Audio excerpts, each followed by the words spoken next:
శ్రీ చైతన్య విద్యా సంస్థలపై మహిళా commission serious. Bachupally Sri Chaitanya college లో ఫస్ట్ ఇయర్ చదువుతున్న వర్షిని ఆత్మహత్యపై మహిళా కమిషన్ ఆగ్రహం.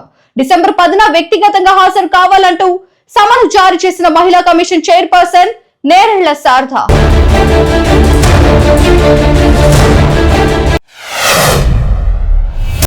ఓట్ల కోసం ఎలుగుబంటి చింపాంజీ వేషధారణ. సర్పంచ్ అభ్యర్థులు వినూత్న ప్రచారం.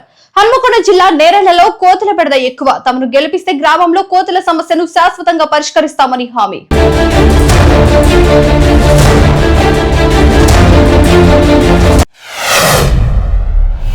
సీఎం చంద్రబాబు అధ్యక్షతన ఎస్ఐపిబి సమావేశం. పెట్టుబడులు పారిశ్రామిక యూనిట్ల ప్రతిపాదనకు ఆమోదం తెలుపనున్న ఏఎస్ఐపిబి 26 కంపెనీలకు చెందిన 20,000 కోట్ల రూపాయల మేర పెట్టుబడుల ప్రతిపాదనపై చర్చ.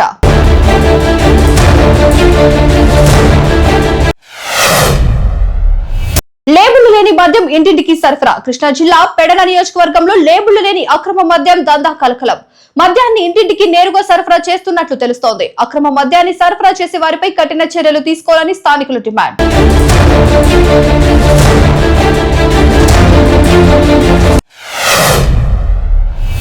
శంషాబాద్ ఎయిర్పోర్ట్ లో ప్రయాణికుల ఆందోళన. ఈ రోజు తెల్లవారుజామున 5:30 పాట్నా వెళ్లాల్సిన ఇండిగో ఎయిర్లైన్స్ ప్రయాణికులు విమానం ఆలస్యం కావడంతో ఇండిగో ఎయిర్లైన్స్ సిబ్బందిపై ప్రయాణికులు ఆగ్రహం.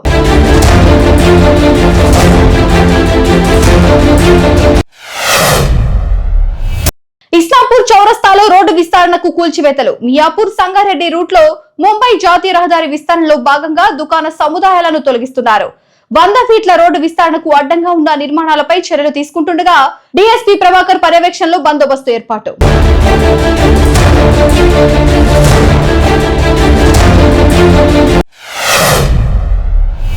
ఏపీ నుంచి తెలంగాణకు ఎలాంటి అనుమతులు లేకుండా అక్రమంగా ధాన్యం లారీలు తరలింపు. మిర్యాలగూడ మండలం ఆలగడప టోల్ గేట్ వద్ద 11 ఆంధ్ర ధాన్యం లారీలు పట్టివేత.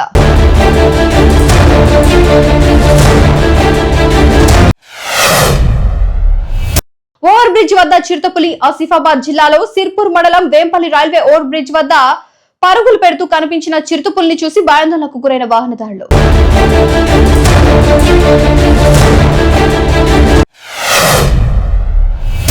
అసలు ఇది ఆసుపత్రి అంటారా? వరంగల్ సీకేఎం ప్రభుత్వ ఆసుపత్రిలో ఎలుకల స్వైర విహారం.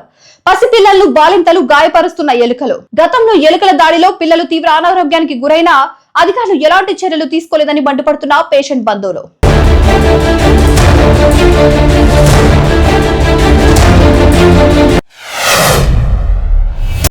నాలుగో రోజు ప్రారంభమైన పార్లమెంట్ సమావేశాలు. పార్లమెంట్ ఉభయ సభల్లో ఢిల్లీ కాలుష్యం చర్చ పెట్టాలంటూ విపక్షాల ఆందోళన.